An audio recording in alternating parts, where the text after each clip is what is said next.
उपस्थित है। हमारे साथ में माननीय महापौर जी श्रीमती हेमंत एस जी है, उपाध्यक्ष शहर कांग्रेस कमेटी की सागर तिवारी जी साथ में है, हमारे श्री किशन खंडेलवाल जी वरिष्ठ, जो कि पूरे छत्तीसगढ़ में मेरे द्वारा ये पहली याचिका, जो मेरी पहली याचिका है जो मेरे द्वारा लगाई गई थी। सबसे पहले सर्वप्रथम राजनांदगांव से, पूरे छत्तीसगढ़ में पूरे राजनांदगांव से ही याचिका पहले लगी है। नंबर भी बदल गए, वार्ड का नाम भी बदल गया, नया वार्ड खड़े हो गया, लेकिन जनसंख्या उतनी है। ये अपनी मर्जी से ही इन्होंने वार्ड को चेंज कर दिया, वार्ड को विलोपित कर दिया, दूसरा वार्ड खड़े कर दिया, नया कर दिया।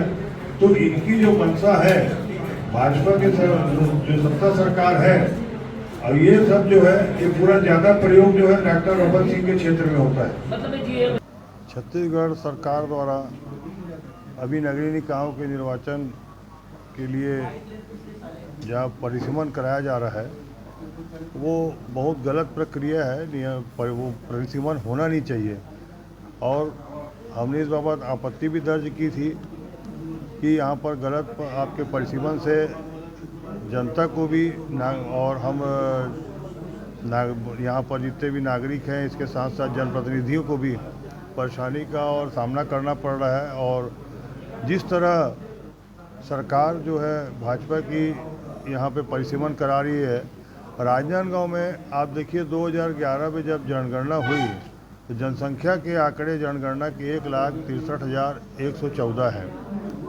उसके बाद 2014 में परिसीमन हुआ तो भी वही आंकड़ों पे चुनाव हुआ। फिर 2019 में परिसीमन हुआ तो भी 1,63,114 यही आंकड़े हैं। फिर अभी 2024 में परिसीमन हो रहा है तो उसके भी आंकड़े वही 2011 की जनगणना के आधार पर 1,63,114 है। जब 2021 में परिसीमन हुआ ही नहीं है, हर 10 साल में परिसीमन की जनगणना की प्रक्रिया है। 2011 की जनगणना के बाद 2021 में जनगणना होनी थी, 2021 में जनगणना नहीं हो पाई, तो उसके बाद परिसीमन का औचित्य नहीं है। और ना ही नया परिसीमन हुआ, नहीं नई जनगणना हुई नहीं, तो आपके पास कोई आंकड़े भी नहीं है कि जनसंख्या में वृद्धि हुई हो तो वार्डों में जोड़ना घटाना और हो। वही ये आंकड़े वहीं घूम रहे हैं। 1,63,114 में कभी इस वार्ड को इधर से उधर कर रहे हैं, कभी उधर से उधर कर रहे हैं। वार्ड भी 51 पूरे उतने ही हैं, लेकिन ये जोड़ना घटाना करके अपना लाभ पहुंचाने के लिए, सत्ता सरकार के भाजपा के लोग अपने लोगों को लाभ पहुंचाने के लिए और जनता को प्रभावित करने के लिए, दूसरे लोगों को प्रभावित करने के लिए जो प्रक्रिया अपना रहे हैं, ये सब नियमानुसार नहीं था और गलत था, जिससे लोगों को तकलीफ थी। आप खुद सोचिए, यदि वार्ड बदल रहा है तो वार्ड नंबर बदल रहा है और स्थान बदल रहा है परिसीमन के कारण में, तो स्थान के पते भी जो लोगों के हैं आधार कार्ड में वो भी बदल रहे हैं। तो अब फिर पूरे नागरिक शहर के अपने आधार कार्ड को चेंज कराएंगे, उसमें दूसरा पता लिखाएंगे और राशन कार्ड का नंबर क्रमांक चेंज कराएंगे। तो इससे हमारे राजनांदगांव शहर के लोगों का करोड़ों रुपया खर्च होगा और मानसिक, शारीरिक और आर्थिक रूप से अलग परेशान होंगे।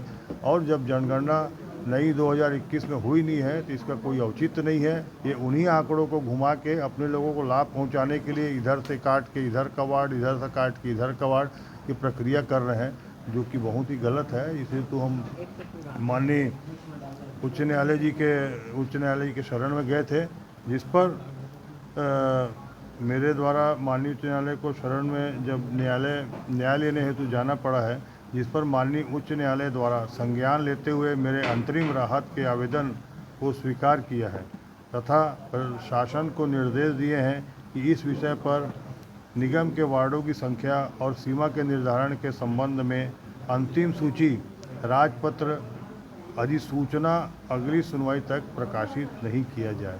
क्या लगता है जिस हिसाब से यहाँ पर प्रक्रिया अपनाई जा रही है तो केवल राजनीतिक फायदा लेने के लिए काम किया जाए? निश्चित रूप से ये पूरा राजनीतिक पावर का दुरुपयोग है और उसकी पराकाष्ठा है, क्योंकि राजनीतिक लाभ लेते हुए सत्ता सरकार अपने लोगों को लाभ पहुंचाने के लिए पूरे नागरिकों को फिर से राशन कार्ड बनाने, फिर से दरवाजे में जाने के लिए लोगों को खड़ा कर दी, फिर से ऑफिसों में जाएं, फिर से राशन कार्ड के लिए 10 बार घूमें। फिर उसके बाद में राशन कार्ड बनवाएं, फिर आधार कार्ड के लिए 10 बार बनवाएं, फिर चक्कर लगाते रहें, फिर पासपोर्ट और बैंक के पासबुक और जितने भी अकाउंट हैं और जो जो दस्तावेज जहाँ जहाँ फिर से देने, फिर से वो चेंज कराएं। तो ये प्रक्रिया अच्छी नहीं है। यदि आपने कोई संख्या बढ़ाई होती, 1,63,114 से कोई संख्या जुड़ी होती तो निश्चित रूप से फिर आते इसमें। उसके बाद भी ये बरोबर जनसंख्या भी नहीं कर पाए हैं। शासन के जो पत्र और आदेश नियम जो बोलता है तो उसमें भी इनके कोई सब बरोबर आंकड़े नहीं। 1,63,114 में भी इन्होंने किसी वार्ड में 2100 2200 है, तो किसी वार्ड में 2600 2500 2700 है, तो कोई वार्ड में 4000 है, तो कोई वार्ड में 3800 3900 है। तो ये देख देख के पूरा पैमाना तय किया गया है कि कैसा करना है, कैसे निपटाना है। इनको सत्ता हथियाने के लिए ये पब्लिक को जितना प्रताड़ित करते हैं और लोगों को जितना प्रताड़ित करते हैं उसकी निंदा जितनी भी की जाए कम। परिसीमन का नियम क्या है, किस नियम से होता है? परिसीमन जनगणना के आधार पे होता है और 10 साल में जनगणना होती है। तो जनगणना नहीं हुई और आपके आंकड़े जो हैं परिसीमन एक बार वार्ड बढ़ चुके हैं, वार्ड भी 51 ही है, न तो वार्डों में आप बदलाव करा सकते हो नियमतः न कर सकते हो, क्योंकि जनगणना आपकी हुई नहीं है नई। तो न तो आपके वार्ड बढ़ रहे हैं न घट रहे हैं। और तो फिर आप वार्डों को, कोई वार्ड को विलोपित करके दूसरे वार्ड को आप नया नाम दे देते हो। तो कोई आरक्षित वार्ड है, आरक्षित वार्ड को आप नहीं कर सकते तो आरक्षित वार्ड को हटा के दूसरा वार्ड को आप आरक्षित कर देते हो। तो ये जो प्रक्रिया है भाजपा सरकार की, ये बहुत गलत है। इससे लोग कितने तकलीफ में आ रहे हैं वो ये नहीं देखते, ये अपना फ़ायदा देखते हैं।